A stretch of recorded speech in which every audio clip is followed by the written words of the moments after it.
영국의 수상이었던 윈스턴 처칠은 평화는 강자의 특권이며 약자는 평화를 누릴 자격이 없다라는 말을 했습니다. 사람들은 이 말에 불공평하다고 말할 겁니다. 평화라는 것이 강자나 약자나 모두 누려야 하는 공공의 중요한 가치이지 그것이 강자만 누리면 되지 않는다라고 사람들은 그렇게 말할 겁니다. 그러나 실제로 우리의 삶에서 일어나는 일들은 힘을 가진 자들이 더 많은 것을 누리는 것이 마땅하다고 그렇게 여깁니다. 예를 들어 보면 이런 거예요. 예를 들면 여러분들이 음식을 먹잖아요. 음식을 사서 먹습니다. 우리가 식당 가서 음식을 사서 먹어도 더 비싼 것을 먹는 사람이 이왕이면 음식 가격이 더 비싼 것을 먹는 사람이 더 좋은 서비스를 누릴 권리를 가졌다라고 생각합니다. 더 비싼 옷과 가방으로 꾸며진 사람들이 더 아름다운 옷으로 더 비싼 옷으로 꾸며진 사람들이 더 나은 대우를 받아야 한다고 그렇게 여기기도 합니다. 반대로 저렴한 음식을 사 먹으면 그 음식값 이상의 서비스를 요구하는 것이나 아니면 그 이상의 서비스의 대우를 받는 것은 불가능하다고 여기고 그리고 더 그렇게 과한 서비스를 요구하는 건 온당치 않다고 생각합니다. 또 별 볼 일 없는 그런 옷차림의 손님은 큰 관심을 갖지 않습니다. 즉 우리가 살아가는 세상은요 여전히 힘의 논리로 이루어져 있고 또 과하게 표현하면 약한 것은 죄악이라고 그렇게 말합니다. 여러분들 약한 것은 죄악입니다 이렇게 얘기하면 되게 너무한 것 같잖아요. 너무한 것 같고 어떻게 목사님 그렇게 얘기할 수 있습니까? 라고 얘기하지만 여러분들 이게 세상 논리예요. 여러분 진화론이 얘기하는 게 뭐예요? 진화론이 얘기하는 건 그거예요. 강한 것만 살아남는 거예요. 강한 게 살아남는 게 진화론입니다. 약한 것들은 없어지는 거예요. 사라지는 겁니다. 멸종하는 겁니다. 그리고 그 강한 게 의예요. 강한 게 옳음이에요. 진화론이 얘기하는 그 진화론적인 가치관 속에서는 이것이 당연한 겁니다. 힘을 가진 사람들이 살아남는 거고 힘을 가진 사람들이 의로운 거고 힘을 가진 사람들이 마땅한 대우를 받는 것이 진화론적 가치관, 세상의 가치관입니다. 이것이 세상의 가치관이에요. 오늘 우리가 읽은 본문에도요 그런 가치관이 그대로 나타나 있습니다. 북이스라엘은 이제 나라의 운명이 점점 쇠퇴해 가고 있습니다. 우리가 지난주에 살펴봤던 스가랴 왕은 예후 왕조의 4대 왕이었습니다. 네 번째 왕이었어요. 이 네 번째 왕인 4대 왕까지 간 것은 하나님께서 예후에게 약속하셨던 그 약속입니다. 이제 그때가 마치는 겁니다. 그때가 끝난 것이 스가랴 왕이었습니다. 하나님의 약속은 신실하십니다. 하나님께서는 예후에게 약속하신 대로 이루셨습니다. 예후의 왕조가 4대였다면 오늘 본문 13절에 나오는 야베스의 아들 살룸의 시대는 4주 만에 끝납니다. 왕이 된 지 딱 한 달 정도 지나고 그 왕위를 빼앗깁니다. 성경이 살룸에 대해서 기록하고 있는 것은 그가 반역을 통해서 왕이 되었으며 그 역시 반역을 통해서 끝이 났다는 겁니다. 반역을 통해서 왕이 됐다는 것은 왕으로서의 정당성보다 힘의 논리가 더 중요한 시대가 되어버렸다는 겁니다. 그러면 왕은 그 정당성이 매우 중요합니다. 왕이 될 만한 그 명분, 정당성이 있어야 되는 거예요. 그래서 우리나라도 조선시대에 아무리 악한 왕이어도 계속 그 이씨 왕조가 왕을 한 겁니다. 왜? 그게 왕족이니까요. 그런데 이제는 그 왕족이라고 하는 그 왕족도 필요가 없는 거예요. 왕의 가문도 필요가 없는 거예요. 누구든지 힘을 가진 사람이라면 그것을 뺏을 수 있는 거고 내가 옳은 것이 되는 겁니다. 다시 말해서 옳고 그름의 문제가 힘에 의해서 결정되는 시대가 되어버린 거예요. 힘이 있는 사람이 옳은 시대가 되는 겁니다. 누구든 힘이 있으면 왕이 될 수 있는 거예요. 오늘날로 얘기하면 힘이 있으면 범죄를 저질러도 되는 거예요. 그리고 실제로 우리 그런 걸 종종 보기도 하잖아요. 힘이 있는 사람들은 돈을 사용해서든 아니면 뭐 변호사를 비싼 변호사를 쓰든 그 죄에서 빠져나가는 경우도 보게 되잖아요. 힘이 있으면 왕이 되는 사회, 힘이 있으면 오름이 되는 사회가 되어버린 겁니다. 오늘 우리가 읽은 이 본문 안에만도 이런 반역, 힘으로 인해서 내가 왕이 되는 이 반역이 살룸, 무나헴, 베가, 호세아 이 4명이 등장해요. 더욱이 이들이 각각 왕으로 다스리는 시기가 길지 않습니다. 아주 짧아요. 이들이 어느 정도 짧으냐면 이들이 이 네 왕, 여기 아들이 된 사람 1명 더해서 5명의 왕이 서로 왕위를 바꿔가는 동안에 남유다는 우리가 지난주에 봤던 우시야, 아사랴라고도 불리는 이 왕 한 사람이 계속 통치했어요. 그러니까 남유다의 한 사람의 왕이 계속 통치하는 동안 북이스라엘은 계속해서 힘의 논리로 왕이 바뀌는 일들이 계속 이루어지고 있는 겁니다. 이 시대가 이처럼 쉽게 왕이 바뀔 만큼 힘의 논리로 이루어져 있는 시대라는 겁니다. 여러분, 힘의 논리로 다스린다는 말은 힘에 의해서 옳고 그름이 결정된다는 겁니다. 누구든지 힘이 있으면 그것이 옳음이 되고 진리가 됩니다. 사람들은 힘이 있는 쪽으로 몰리고 더욱더 힘을 모으기 위해서 힘이 없는 사람들을 박해합니다. 다시 말해 공의가 상실된 시대예요. 공의라는 것이 없어진 시대가 되어버린 겁니다. 오늘 본문 16절을 한번 보십시오. 16절을 우리 같이 한번 읽어볼까요? 16절을 같이 한번 읽습니다. 우리 같이 시작. 그때에 무나헴이 디르사에서 와서 딥사와 그 가운데에 있는 모든 사람과 그 사방을 쳤으니 이는 그들이 성문을 열지 아니하였음이라. 그러므로 그들이 그곳을 치고 그 가운데에 아이벤 부녀를 갈랐더라. 스가야를 반역을 저질러서 살룸이 왕이 되고 4주가 한 달이 지난 다음에 이 살룸을 힘으로 죽이고 왕이 된 무나헴, 이 무나헴이 반란을 위해서 딥사라고 하는 곳을 힘으로 장악합니다. 힘으로 장악하는데 아주 잔인하게 장악합니다. 성경은 그가 얼마나 잔인했냐면 아이벤 부녀를 갈랐다고 말합니다. 아이벤 부녀의 그 배를 갈른 거예요. 이건 그 당시에 그 주변에 있었던 아람이라고 하는 나라, 암몬이라고 하는 나라, 아수르라고 하는 나라, 이런 이방 민족들이 행했던 그런 잔인함이에요. 그런 이방 민족들이 행하던 그 잔인함을 지금 북이스라엘, 그 이스라엘 민족, 하나님의 백성이라고 하는 그 민족, 그 하나님 나라의 백성이라고 해서 하나님이 세우신 왕이라고 하는 그 왕들이 지금 그 잔인한, 그 이방인들이 하는 그 잔인한 짓을 지금 하고 있는 겁니다. 열왕기하 8장 12절에 보면요, 하사엘이 이르되 내 주에 어찌하여 우시나이까 하는지라 대답하되 내가 이스라엘 자손에게 행할 모든 악을 내가 알미라. 내가 그들의 성에 불을 지르며 장정을 칼로 죽이며 어린아이를 맺히며 아이벤 부녀를 가르리라 하니, 이게 아람 사람들이 하던 겁니다.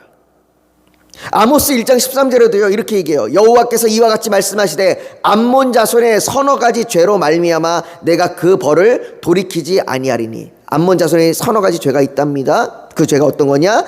이는 그들이 자기 지경을 넓히고자 하여 길르앗의 아이벤 여인의 배를 갈랐습니다. 하나님은 이것이 죄라고 얘기해요. 호세아 13장 8절에도 말합니다. 내가 새끼 잃은 곰같이 그들을 만나 그의 염통 거풀을 찢고 거기서 암사자같이 그들을 삼키리라. 들짐승이 그들을 찢으리라. 이 말씀은 아수르가 암곰의 배를 가르듯이 여인의 배를 가른다고 얘기하는 겁니다. 하나님께서는 이것이 이방 민족들의 범죄함이라고 말씀하셨고 그들을 심판하시겠다고 말씀하셨습니다. 그런데 북이스라엘의 왕이 그들과 같이 이런 잔인한 일을 하고 있는 겁니다. 힘이 있으면 어떤 짓을 해도 된다고 지금 여기는 거예요. 힘이 있으면 그게 잔인한 짓이든 괴롭히는 짓이든 박해하는 짓이든 상관없이 한다는 거예요. 뿐만 아닙니다. 오늘 본문 19절과 20절 한번 보십시오. 우리 19절과 20절도 한번 같이 읽어볼까요? 같이 읽습니다. 시작. 아수르 왕 불이 와서 그 땅을 치려하매 므나헴이 은 1000달란트를 불에게 주어서 그로 자기를 도와주게 하므로 나라를 자기 손에 굳게 세우고자 하여 그 은을 이스라엘 모든 큰 부자에게서 강탈하여 각 사람에게 은 50세겔씩 내게 하여 아수르 왕에게 주었더니 이에 아수르 왕이 되돌아가 그 땅에 머물지 아니하였더라. 므나헴 왕은 이 자기의 힘을 더욱더 곤고히 하기 위해서 자신들을 치려했던, 자신들을 공격하려 했던 아수르의 왕에게 돈을 줍니다. 그 돈을 주면서 뭐라고 얘기하냐면 나를 오히려 나에게 힘이 되어달라. 나에게 힘이 되어줘서 내 편이 되어달라. 내가 너에게 조공을 바칠 테니까 네가 나의 든든한 백이 되어달라. 지지자가 되어달라라고 이야기합니다. 그리고는 그 돈을 어디서 구하냐? 그 돈을 이스라엘에 있는 모든 큰 부자에게 거둬들였답니다. 그렇다면요, 부자들은 이 돈을 어디서 구했을까요? 부자들은 자기 돈으로 이렇게 줬을까요? 이 당시 상황이 어떻냐면요, 아모스 4장 1절에 보면 이렇게 기록합니다. 사마리아의 산에 있는 바산의 암소들아, 이 말을 들으라. 너희는 힘없는 자를 학대하며 가난한 자를 압제하며 가장에게 이르기를 술을 가져다가 우리로 마시게 하라 하는도다 라고 말합니다. 또 미가 2장 2절에도요, 밭들을 탐하고 빼앗고 집들을 탐하여 차지하니 그들이 남자와 그의 집과 사람과 그의 산업을 강탈하도다 라고 말합니다. 여러분들, 이게 북이스라엘에 있었던, 이 당시에 있었던 그 북이스라엘의 부자들에게 하는 얘기예요. 부자들이 어떻게 자신들의 돈을 모았냐?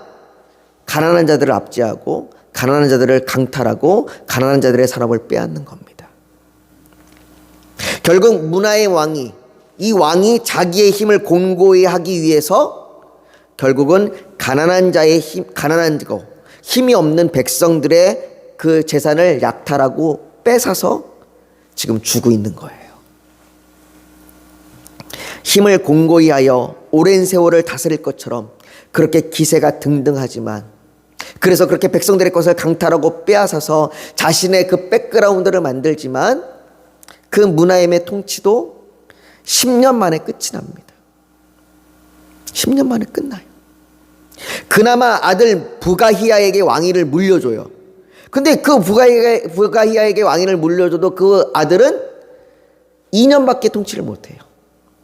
여러분, 이 땅에 살아가는 사람들도 마치 자기가 100년 살 것, 1000년 살 것처럼 그렇게 자신이 재산을 모으고 공고히 하고 힘을 모으고 그렇게 애를 쓰지만 이 땅에 아무리 오래 사는 사람도 100살, 110살 넘어가는 사람들이 많지 않아요.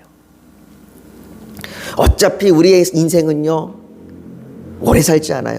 한정돼 있어요. 여러분, 이 땅에서의 우리의 삶은 잠깐이에요.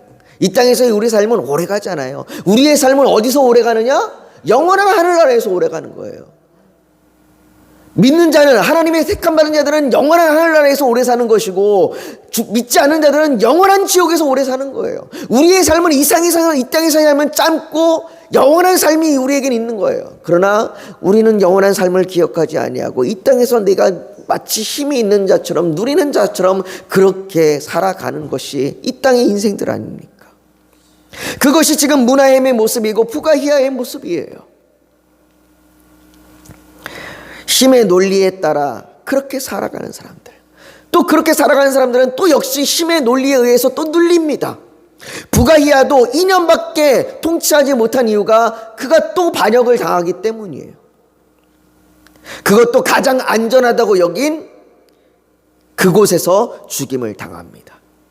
오늘 본문 25절에 보면 그것에 대하여 말하기를 이렇게 말합니다. 그 장관 르말라의 아들 베가가 반역하여 사마리아 왕궁 호이소에서 왕과 아르곱과 아리엘을 죽이되 길르앗 사람 50명과 더불어 죽이고 대신하여 왕이 되었더라 라고 말합니다. 여기에게는 왕궁 호이소는 가장 안전하다고 여기는 곳이에요. 왕을 호위할 수 있는 가장 안전한 곳, 왕을 지킬 수 있는 가장 안전한 곳, 그것에서 죽임을 당합니다. 이 땅에 무엇이 우리에게 안전이 되겠습니까? 이 땅에 어떤 것이 우리에게 안전함을 보장해 줄 수 있겠습니까? 이 땅의 어느 것도 안전함을 보장해 줄 수 없습니다. 이 땅에 누구를 믿을 수 있겠습니까? 이 땅에 믿을 수 있는 사람이 누가 있겠습니까? 자신에게 반역을 일으킨 사람, 자신에게 그 힘의 논리로 와서 반역을 일으킨 사람이 누구냐면 르말라의 아들 이 베가라고 하는 사람인데 자신의 군대 장관이에요. 자신의 군대 장관, 자신을 지켜줄 만한 사람, 자신을 보호해줄 만한 사람이라고 믿었던 그 사람이 자신에게 반역을 저지르는 겁니다. 그것도 다른 곳에서 힘을 기르면서 말이죠.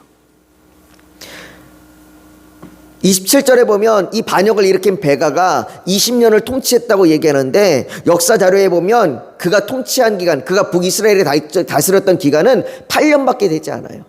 그럼 나머지 12년은 뭐냐? 12년은 요단강 동편에서 그가 다른 세력을 규합해서 거기서 부분적인 통치를 하고 있는 거예요. 그러니까 반역을 모의하고 있었던 거예요. 12년 동안 반역을 모의하면서 그렇게 힘을 기르고 있었던 거예요. 그러니까 믿었는데, 내 군대 장관이라고 믿었는데 다른 곳에서 지금 다른 꿍꿍이를 오랜 시간 동안 하고 있었던 겁니다. 힘이 있다면 신이 상대방에 대한 믿음은 아무것도 없는 거예요. 상관이 없어져 버리는 거예요. 아까도 말씀드렸듯이 힘이 곧 오름이 되는 그런 시대가 돼버린 거죠. 그리고 그런 거짓되고 잘못된 의는 잘못된 방향으로 나갈 수밖에 없습니다.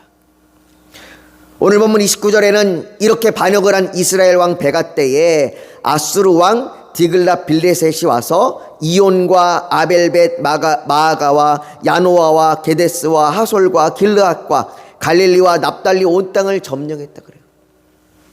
그리고 그 백성들이 사로잡혀서 아수르로 끌려갔다 합니다.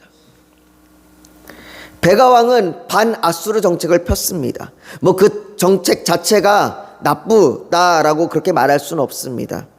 그러나 그 정책으로 인해 나라는 전쟁에 휩싸였어요. 전쟁에 휩싸이고 그 전쟁은 고스란히 백성들이 포로로 끌려가는 피해를 보게 되는 겁니다. 지금 일어나는 세상의 전쟁도 보십시오. 우크라이나와 이스라엘에서 일어나는 전쟁들을 보십시오. 여전히 힘의 논리로 그렇게 힘으로 명분을 만들고 있고 힘의 논리로 정당성을 포장하면서 그렇게 전쟁을 하고 있어요.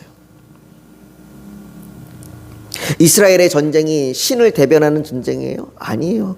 그저 자기네 땅 따먹기 하고 있는 전쟁이에요. 그렇게 약한 자들을 무지하게 짓밟고 있는 겁니다. 그런 전쟁의 피해는 고스란히 가난한 자들, 약한 자들, 어린아이들, 여자들에게 그렇게 피해를 보고 백성들이 받고 있지 않습니까? 하나님께서는 북이스라엘을 아수르에 의해서 끝나게 하실 겁니다. 그것이 하나님의 징계고 심판입니다.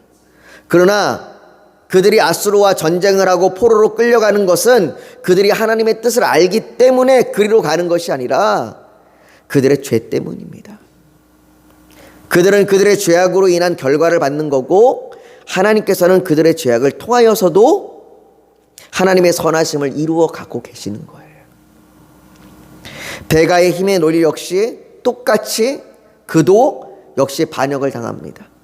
그래서 30절에 보면 우시아의 아들 요담 제22년에 엘라의 아들 호세아가 반역하여 르말라의 아들 베가를 쳐서 죽이고 대신하여 왕이 되니라 라고 얘기합니다.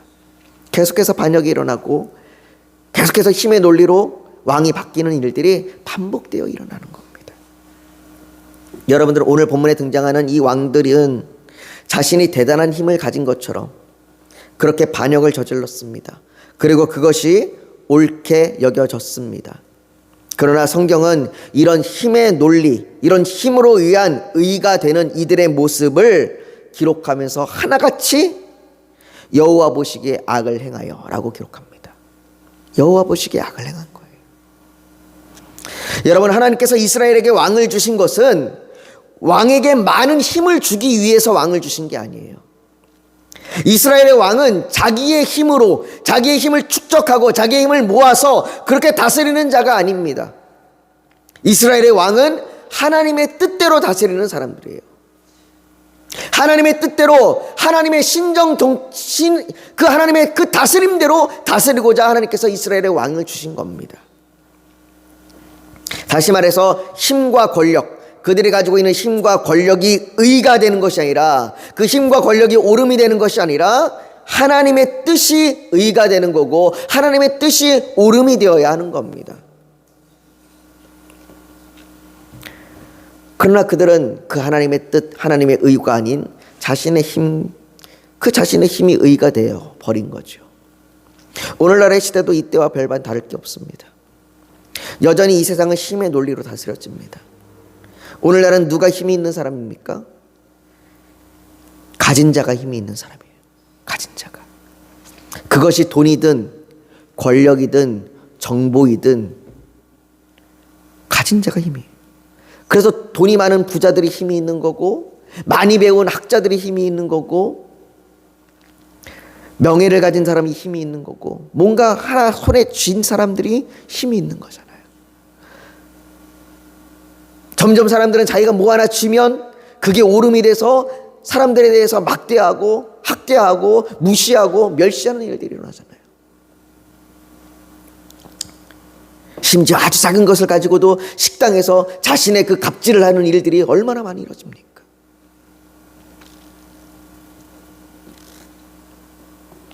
그리고 하나같이 그런 힘을 가진 사람들이 자기가 옳다고 여겨요. 그리고 세상도 역시 그것을 쫓아가고 있는 거죠. 그러나 의는 힘에 있지 않습니다. 의는 예수 그리스도께 있습니다. 그분이 진정한 왕이십니다. 예수 그리스도께서 십자가에서 성취하신 의, 이게 진짜 의입니다. 그리고 이 의는 변하지 않습니다. 여러분들, 힘의 의는요 변해요. 힘을 가진 사람에 따라서 변합니다. 수없이 변할 수 있어요. 그러나 예수 그리스도의 의는 변하지 않습니다. 그렇게 예수 그리스도의 의는 시대에 따라 상황에 따라 전혀 변하지 않습니다. 2000년의 역사 가운데 그 예수 그리스도의 의는 한 번도 변하지 않았습니다. 힘의 논리에 의해서, 상황에 의해서 변하지 않습니다. 그래서 고린도전서 1장 26절과 27절에도 형제들아 너희를 부르심을 보라. 육체를 따라 지혜로운 자가 많지 아니하며 능한 자가 많지 아니하며 물벌 좋은 자가 많지 아니하도다. 그런 사람들에 의해서 변하지 않는 거예요. 그런 사람들에 의해서 바뀌지 않는 거예요. 하나님께서는 세상에 미련한 것들을 택하셨습니다. 지혜 있는 자들을 부끄럽게 하십니다. 그래서 세상에 약한 것들을 택하십니다. 그래서 강한 자들을 부끄럽게 여깁니다. 의가 거기에 있지 않다고 얘기하는 겁니다. 의는 예수 그리스도께 있습니다. 그 예수 그리스도께서 그 십자가로 의를 이루시고 그것이 의가 됩니다. 여러분들, 세상을 바라보면 우리는 세상의 힘의 논리에 쫓아갈 수밖에 없어요. 그것이 옳은 것처럼 여겨지고 그것이 당연한 것처럼 여겨지는 것이 이 땅의 논리예요. 마치 이 땅에 영원히 살 것처럼 그렇게 사람들이 살아가는 모습이 오늘날의 모습이에요. 그러니 우리는 예수 그리스도를 바라봐야 해요. 예수 그리스도의 그 이루신 그 십자가의 의를 바라봐야 돼요. 그 의를 바라볼 때 우리가 세상이 흔들리지 않을 수 있고, 그 의를 바라볼 때 우리가 상황의 힘의 논리에 휩쓸리지 않을 수 있어요. 이 땅에서 가난하면 좀 어떻고, 이 땅에서 없으면 좀 어떻고, 이 땅에서 우리가 좀 불행하면 좀 어떻습니까? 그것에 우리가 휩쓸리지 아니하고 오직 그리스도가 세우신 그 의를 바라보며 살아가는 것이 우리 그리스도인의 모습이어야 합니다. 그래서 우리가 오늘 이 시간도 좀 기도하길 원합니다. 하나님, 우리가 세상의 힘의 논리에 휩쓸리지 않겠습니다. 하나님, 우리가 세상의 그 논리에 휩쓸려서 우리가 세상의 그 강한, 세상의 그 가진 것에 우리가 휩쓸리지 않겠습니다. 하나님, 우리의 의는 예수 그리스도께 있습니다. 우리의 의는 말씀에 있습니다. 그 진리에 있습니다. 우리가 말씀대로 살아가겠습니다. 우리가 지금 이 저녁에 지금 그렇게 기도하며 나아가기를 소망합니다. 우리 같이 우리 합심하여 같이 기도하도록 하겠습니다. 아버지 하나님, 우리가 세상의 논리대로 살아가지 않게 하여 주시옵소서. 세상의 힘의 논리로 살아가지 않게 하여 주시옵소서. 아버지 하나님, 우리가 오직 주의 말씀을 따라 살아가게 하여 주시옵소서. 예수 그리스도께서 십자가에서 이루신 그 의를 따라 살아가는 그 주님의 백성들 되게 하여 주시옵소서. 아버지, 우리의 의는 우리의 힘에 있지 않습니다. 우리의 의는 하나님께 있습니다. 하나님이 우리를 의롭다 칭하셨습니다. 아버지 하나님, 간절히 원하오니 우리가 그 의를 따라갑니다. 아버지, 우리를 도와주시고 인도하여 주시옵소서. 아버지 하나님 주여 간절히 원하오니 우리가 그 말씀을 의지하며 살아가오니 우리가 그 말씀을 의지하며 따라가오니 주여 도와주시옵소서. 아버지 하나님 우리 교회를 붙들어 주시기 원합니다. 우리 교회 가운데 아버지 하나님 하나님의 놀라운 은혜로 채워주시옵소서. 하나님이 우리의 교회 가운데 소망이 되어 주시옵소서. 하나님이 우리 교회 가운데 행하여 주시옵소서. 앞서 나아가 주시옵소서. 길을 만들어 주시옵소서. 우리가 따라갑니다. 아버지 주여 도와주시옵소서. 아버지 하나님 우리 성도들에게 믿음을 더하여 주시길 원합니다. 어떤 상황에도 어떤 환경에도 흔들리지 아니하고 여호와 하나님을 바라보며 나아갈 수 있는 믿음을 주시옵소서. 믿음이 없다면 구할 때에 아버지 하나님 주실 줄 믿습니다. 아버지 하나님이여, 아버지 하나님 선교사님들에게 힘과 위로함을 주시고 그 선교사님들을 통하여 그 민족이 변화되게 하여 주시옵소서. 아버지 우리의 각자의 기도 제목이 있습니다. 눈물로 호소하는 그 기도 제목 가운데 하나님의 선하심을 이루어 주시옵소서. 인내하며 간구하는 그 기도 가운데 아버지 힘을 주시옵소서. 그래서 우리의 자녀들이 주님을 만나게 하여 주시옵시고 아버지 신앙으로 자라게 하여 주시옵시고 우리가 정말 아버지 궁핍하여도 우리가 가난하여도 우리가 정말 아버지 질병 가운데 있을지라도 하나님의 도우심을 믿으며 나아가게 하여 주시옵소서. 아버지 하나님 간절히 원하오니 우리가 정말로 세상 일로 염려하는 것이 아니라 하나님의 나라와 의를 구하게 하여 주시옵시고 우리가 정말로 질병 가운데 고통 중에 우리가 슬퍼하는 것이 아니라 여호와 하나님을 바라보게 하여 주시옵시고 또한 아버지 치료될 수 있는 그 놀라운 은혜를 경험하게 하여 주시옵소서. 하나님의 자비와 은혜가 우리 가운데 있을 줄 믿습니다. 예수님의 이름으로 기도하옵나이다. 아멘.